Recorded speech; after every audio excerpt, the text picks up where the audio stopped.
दूसरा अखबार है प्रभात खबर, जिसका हेडिंग है तृणमूल जिला अध्यक्ष की बगावती सुर, आज पार्टी संग हो सकती है बैठक। उसी तरह और एक अखबार है यहाँ का सम्मान, हर हाल में जीतना होगा उत्तर बंगाल, ममता बोल रही है। लेकिन उसी के साथ में एक खबर है आसनसोल के धीमे विकास पर भड़के जितेंद्र, आसनसोल के धीमे विकास पर भड़के जितेंद्र, कहा हमारी नेता सिर्फ दीदी। उसी तरह एक बंगला अखबार है यहाँ का सबसे पॉपुलर, उसका हेडिंग है ये बार बेशुरा जितेंद्र, अर्थ अधरा दाई राज्य। ठीक है, तो जो अखबारों में हेडिंग बने हुए हैं जितेंद्र तिवारी आसनसोल के नगर निगम के प्रशासक, पांडेश्वर के विधायक, वो आज मेरे साथ में हैं। सुबह सुबह उन्होंने इंटरव्यू देने के लिए हाँ कर दिया, तो आइए उनसे सीधे बात करते हैं। आप हेडिंग बन गए, ये लगा था कि एक लेटर के चलते ऐसा हो सकता है। देखिए, मैं अखबार का हेडिंग बनूं ऐसी मेरी कोई लालसा नहीं थी, आज भी नहीं है। लेकिन इस शहर के जो मुद्दे हैं वो मुद्दे आसनसोल का हेडिंग बने। इस शहर की जो समस्याएं हैं उसकी ओर सरकार का संज्ञान हो, ये मेरी कामना है और इससे शहर का भला होगा। तो मैं केवल यही चाहता हूँ कि इस शहर की जो जरूरतें हैं उसको पूरा किया जाए, बस। इससे बाहर कोई सोच नहीं है। तो ये एक तरह से दिखाई दे रहा है कि जो आपका लेटर है वो लेटर की वजह से तृणमूल कांग्रेस में घुचाल आ गया है। तो कभी ये भी सोचा था कि एक लेटर इस तरह से काम हो सकता है? ये तो कॉन्फिडेंशियल लेटर था। कॉन्फिडेंशियल लेटर का मतलब ही रहता है कि जिसने लिखा और जिसको लिखा गया, ये दोनों लोगों तक ये बात सीमित रहेगी। लेकिन ये बाहर में इसको जग जाहिर कर दिया गया। ये प्रथा जो है उस प्रथा के खिलाफ है, ऐसा नहीं करना चाहिए था। अब जिन लोगों ने किया ये उनकी जवाबदेही है क्यों उन्होंने किया। ये नहीं किया जाता तो अच्छा होता, और इसमें इस चिट्ठी में जो मुद्दे उठाए गए थे उन पर चर्चा होती तो ज्यादा बेहतर होता। ये लेटर ऐसे समय में प्रकाश में आया जब चुनाव करीब है, बीजेपी बहुत जोर लगा रही है, उनके नेता बार बार आ रहे हैं, तो एक तरह से बीजेपी को ये मौका मिल गया। कल दिलीप घोष ने भी कहा, उसके बाद बाबुल सुप्रियो ने भी कहा, उसके बाद अमित मालवीय से लेकर कैलाश विजयवर्गीय तक ने इस पर अपनी राय रखी। तो तृणमूल कांग्रेस अब इससे कैसे निपटेगी, इसको एक बड़ा चैलेंज है।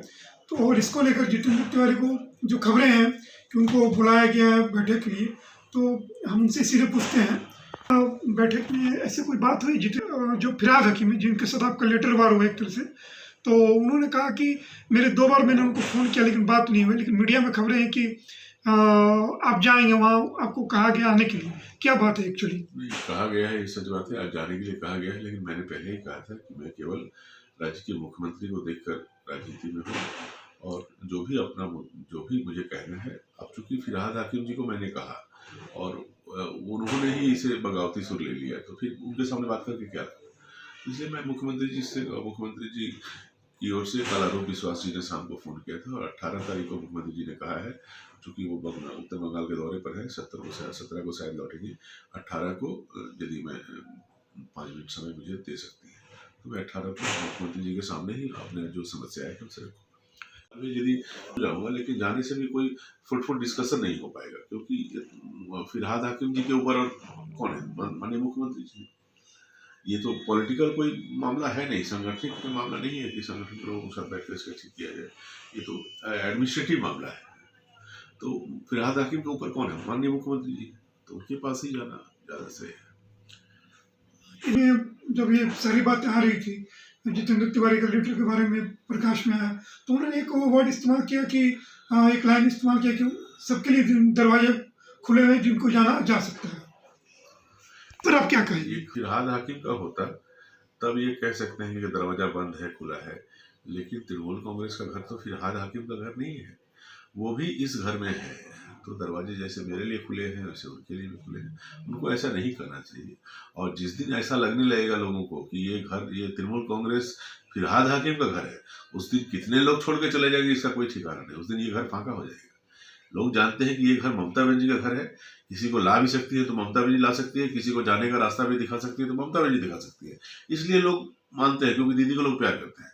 लेकिन फिरहाद हाकिम जैसे लोग कहने लगे कि नहीं ये घर मेरा है, जिसे आना है आओ, जिसे जाना है चले जाओ, तो फिर इस घर में कोई रहेगा ही नहीं। Hey there. subscribe to my channel and also press this bell icon. Jitendra जी जैसे कह रहे हैं कि फिराद जी जो कह रहे हैं वो अपनी जगह है, लेकिन सबसे बड़ा सवाल उनके लिए दीदी है, ममता बनर्जी हैं, उनके प्रति उनकी जवाबदेही है, उनका यही मानना है। तो अब जब उत्तर बंगाल के दौरे पर ममता बनर्जी वहाँ से लौटेंगे 18 को, तो संभवतः हो सकता है उसके बाद वो इनसे बात हो रही है तब जाए। लेकिन जितेंद्र जी ऐसा नहीं लगता कि इस पूरे लेटर बम जो हुआ, जो भी फटा, उससे बीजेपी को एक बड़ा मौका मिल गया है? देखिए, अब इसके पहले भी मैं 7 पत्र इस तरह का लिख चुका हूँ। आसनसोल के डेवलपमेंट के लिए विभिन्न मुद्दों पर मंत्री जी का ध्यान आकर्षित कर चुका हूँ, और गुप्त रूप से वो चिट्ठी भी मैं लिखता था, और उस पर कभी कभी वो संज्ञान भी लेते थे, कुछ काम भी करते थे। इस 8वें लेटर पर क्यों उन्होंने ऐसा किया, इसका जवाब तो वो दे सकते हैं। और बीजेपी को मुद्दा मिल जाएगा, इस डर से मैं आसनसोल को पिछड़ जाने दूं, आसनसोल का हालत खराब रहे, मेरे आंख के सामने दूसरे शहर जो हैं, विधाननगर और बेहतर बन जाए, कलकत्ता और बेहतर बन जाए, और आसनसोल बंगाल का सबसे बड़ा नगर निगम होते हुए भी आसनसोल पीछे चला जाए, और मैं इस डर से चुपचाप रहूं कि राजनीतिक मुद्दा मिल जाएगा, विरोधियों को राजनीतिक मुद्दा मिल जाएगा, तो कहीं ना कहीं ये तो जनता के साथ अन्याय होगा। तो इस कुर्सी पर बैठकर मैं ऐसे कैसे कर सकता हूँ? मेरी तो जवाबदारी आसनसोल की जनता के प्रति भी है। तो उनकी समस्याओं को यदि मैं नहीं उठाऊंगा, उनकी समस्याओं का समाधान के लिए मैं प्रयासरत नहीं रहूंगा, तो इस कुर्सी पर बैठने का क्या मतलब? ये माना जाता है कि आप अभिषेक बनर्जी के बहुत करीब हैं, अभिषेक बनर्जी आपको बहुत मानते भी हैं, तो उनसे कोई बातचीत आपकी? जी, कल उन्होंने फोन किया था, उन्होंने कहा था कि तुम कल 6 बजे आओ, और जो भी तुम्हारा मामला है, जो भी तुम कहना चाहते हो, आके बताओ हम लोग के सामने।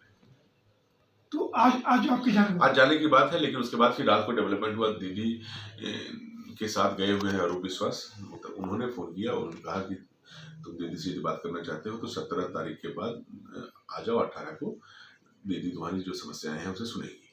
तो जब वो, अब फिर मैं दिन में बात करूंगा कि अब अभी आज जाने की जरूरत है कि नहीं। यदि दीदी का समय जब मिल चुका है, तब शायद आज नहीं जाने से भी काम चल जाए, देख लेता हूँ जैसा। तो ये अभी जितेंद्र तिवारी अब दीदी का इंतजार कर रहे हैं, और दीदी के आने के बाद ही उनका कलकत्ता जाना होगा। तो इस बीच में बहुत सारे अफवाहें उड़ेंगी, बहुत सारी बातें भी होंगी, तो इसको रोकने के लिए आप कुछ कहना चाहेंगे? कुछ भी नहीं रोकना है मुझे। मैं केवल इतना कहूँगा कि आसनसोल की जनता विश्वास रखे, क्योंकि इसी शहर में मैं पला बड़ा हुआ हूँ, यहाँ मेरा बचपन गुजरा है, यहीं पर मेरी जवानी समाप्त हुई है, बुढ़ापा भी मेरा यहीं पर आएगा, मेरी मौत भी इसी मिट्टी में होगी। स्वाभाविक रूप से इस मिट्टी को मैं बहुत प्यार करता हूँ। मैं ऐसा कुछ भी नहीं करूँगा जिससे इस शहर का बुरा हो। मेरा हर कदम इस शहर को आगे ले जाने के लिए, इस शहर की जो जनता है उसको आगे ले जाने के लिए होगा। उसके लिए मैं कहीं कभी कोई कॉम्प्रोमाइज नहीं करूंगा। उसके लिए कुर्सी बना रहे वो रहेगा, कुर्सी छोड़ना पड़े वो करना पड़ेगा, जो कुछ भी करना पड़ेगा इस शहर के लिए मैं करूँगा। बीच में लेकिन जो आपके बीजेपी के लेकर साथ कनेक्शन को लेकर जो बात उठती रहेगी, उसको आप किस तरह से करेंगे? नहीं, ये तो जो सच है वो जनता के सामने खुद ही आ जाएगा, उसको सच को प्रमाणित करने की जरूरत नहीं। Hey there, subscribe to my channel and also press this bell icon. नहीं कर पा रहे तो टीएमसी में चले गए, आपने उनको ऑफर दिया था, लेकिन अब बात उल्टी हो रही है। यहाँ पर वो लोग आपसे कह रहे हैं कि आपके लिए दरवाजा खुला है। यही तो बताता है कि मैं टीएमसी के प्रति कितना आश्वस्त था, कि मैं दूसरे लोगों को भी कहता था कि यदि आप अपनी पार्टी में काम नहीं कर सक रहे तो तृणमूल कांग्रेस में चले आए, क्योंकि यहाँ पर रह के आप बहुत डेवलपमेंट का काम कर सकते हैं। तो जिस पार्टी के प्रति मैं इतना मेरा विश्वास है, जिस सरकार के प्रति मेरा इतना विश्वास है, उसी के हमारे अपने मंत्री जिनके बल पर ये बात मैं कहता था, फिलहाल आगे हम लोग जो चाहेंगे वही कर देंगे शहर के लिए। तो मैं दूसरे लोगों को भी कहता था कि आप भी आ जाइए, आप भी काम कीजिए, मिलकर आपको काम करने का मौका मिलेगा। वहाँ खुद मेरे अपने शहर को ही यदि वंचित रखा जाए तो लगता है कि ये कॉन्फिडेंस मेरा जो था ये ठीक नहीं था। चुनाव के समय में ये क्यों हुआ, जब 4 महीने 5 मैं तो बार बार कह रहा हूँ कि ये तो जवाब वही दे पाएंगे जिन्होंने चिट्ठी को लीक किया, क्योंकि ये 8वां पत्र है, इसके पहले भी 7 पत्र लिखे जा चुके हैं। तो वो उस समय तो चुनाव नहीं था, उस समय उन चिट्ठियों को गुप्त रखा गया, और ये 8वीं चिट्ठी को जब प्रेस के सामने ला दिया गया, तो ये जिन्होंने इसे लीक किया उनकी मंशा पर सवाल उठता है।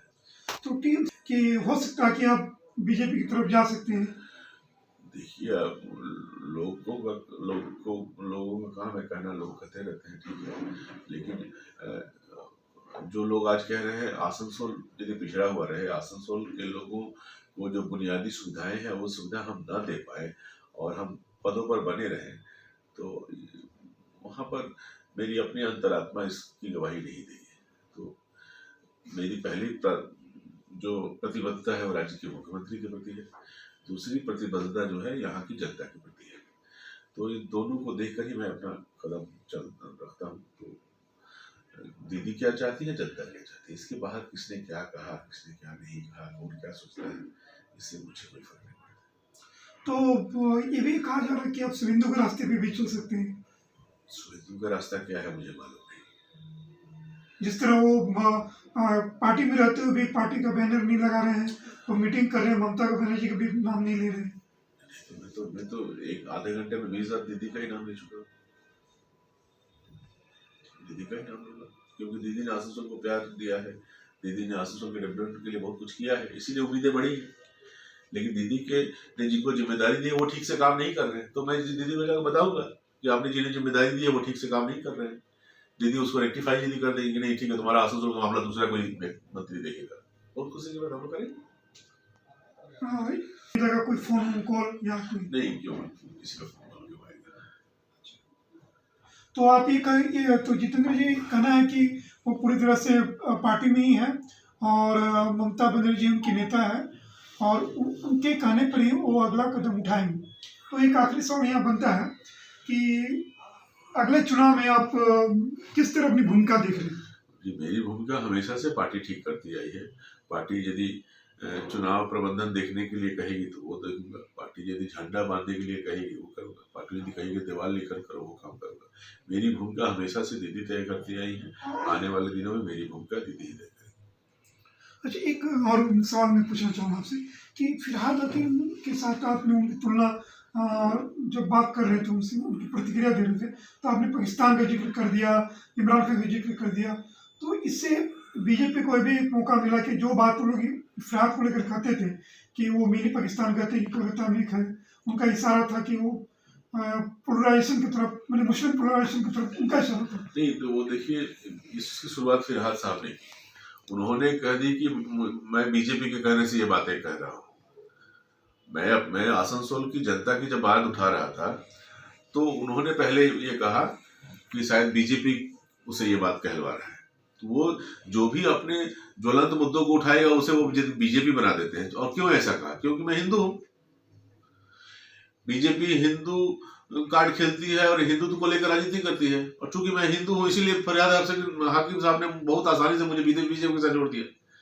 तो जब आप ऐसा कर सकते, इतने बड़े मंत्री हो कि आप बिना किसी सबूत के, बिना सोचे समझे, चूंकि मैं हिंदू घर में जन्म लिया हूँ इसलिए आप मुझे बीजेपी का एजेंट बता सकते हैं, तो आप मुस्लिम है, मैं भी आपको पाकिस्तान का एजेंट बता ही सकता हूँ। हालांकि दोनों ठीक नहीं है, उन्होंने जो किया वो भी ठीक नहीं है, मैंने जो कहा वो भी ठीक नहीं है, दोनों नहीं करना चाहिए था। राजनीति में ऐसे चीजों का वर्जन होना चाहिए। लेकिन आवेग में कभी कभी जब लोग आप पर आक्रमण करते हैं तो गुस्से में आप भी कुछ कह देते हैं। तो कल शायद मैं संयम रख पाता, ऐसा नहीं कहता तो वो अच्छा होता। लेकिन उनके जैसे मंत्री से मैंने ये एक्सपेक्ट नहीं किया था कि वो अचानक मुझे बीजेपी का एजेंट कहना शुरू कर देंगे। तो जब उन्होंने कहा तो मुझे भी गुस्सा आया, मैंने भी कह दिया, हालांकि ऐसा मुझे नहीं कहना चाहिए था। अच्छा, जो मीडिया में भी एक कि ममता बनर्जी, अभिषेक बनर्जी के बाद फिरहाद तीसरे नंबर के बड़े नेता हैं, उनकी पार्टी में ज़्यादा चलती है, तो क्या ये भी कुछ लोगों के अंदर में जो पार्टी में किसकी चलती है नहीं चलती है उससे मुझे मतलब नहीं। मुझे इसका मतलब है ये जो आसनसोल शहर है, आसनसोल का मतलब आसनसोल, बर्नपुर, कुल्टी, जमुड़िया, रानीगंज, ये जो इलाका है, ये जो दुर्गापुर का इलाका है, यहाँ के लोगों के साथ न्याय हो, यहाँ के लोगों को खुली हवा में जीने का अधिकार मिले, और जिस तरह कलकत्ता आगे बढ़ रहा है, जिस तरह विधाननगर आगे बढ़ रहा है, उस तरह ये शहर भी आगे बढ़े, इस शहर की उन्नति के लिए फंड मुहैया कराए।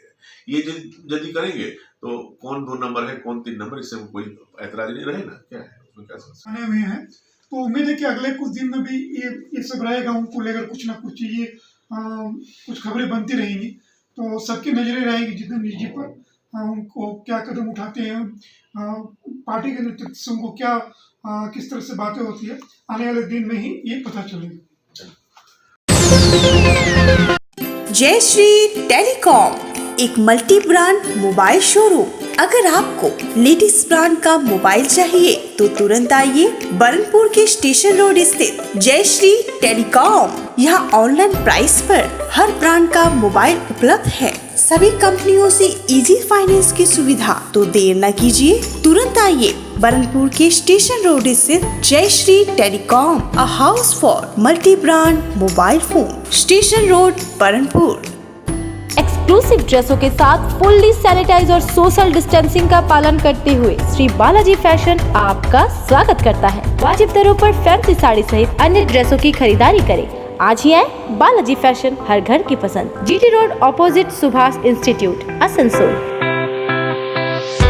नमस्कार, हम लोग कोविड-19 के लेके फुल सैनिटाइज करके स्टोर फिर से ओपन किए हैं। आप लोग हमारे यहाँ आइए, साड़ी, सूट्स, लहंगा के लुत्फ उठाइए और हमारे यहाँ सारे वेडिंग कलेक्शन भी अवेलेबल है। বার্নপুর শিল্পাঞ্চলের মানুষের চাহিদা পূরণে স্টেশন রোডের সক্ষম প্লাজা ইলেকট্রনিক বিপণির জগতে এক মহা বিপ্লব ঘটিয়ে ফেলেছে তাদের বিপুল সম্ভারে ও অত্যাশ্চর্য বিশেষ ছাড়ে। AC, LCD TV, washing machine, DVD player, micro oven, fridge, সঙ্গে থাকছে এক্সচেঞ্জ অফার এবং প্রত্যেক কেনাকাটার সঙ্গে থাকছে আকর্ষণীয় গিফট। সক্ষম প্লাজা, स्टेशन रोड, बार्नपुर। आसनसोल नगर निगम के तत्वाधान में मिशन निर्मल बांग्ला को सफल बनाएं। हमारी प्रतिज्ञा, हमारा गर्व। एक बात सभी याद रखें, कचरा जहाँ तहाँ ना फेंके। कौन सा कचरा कहाँ डालना है अच्छी तरह से समझना है।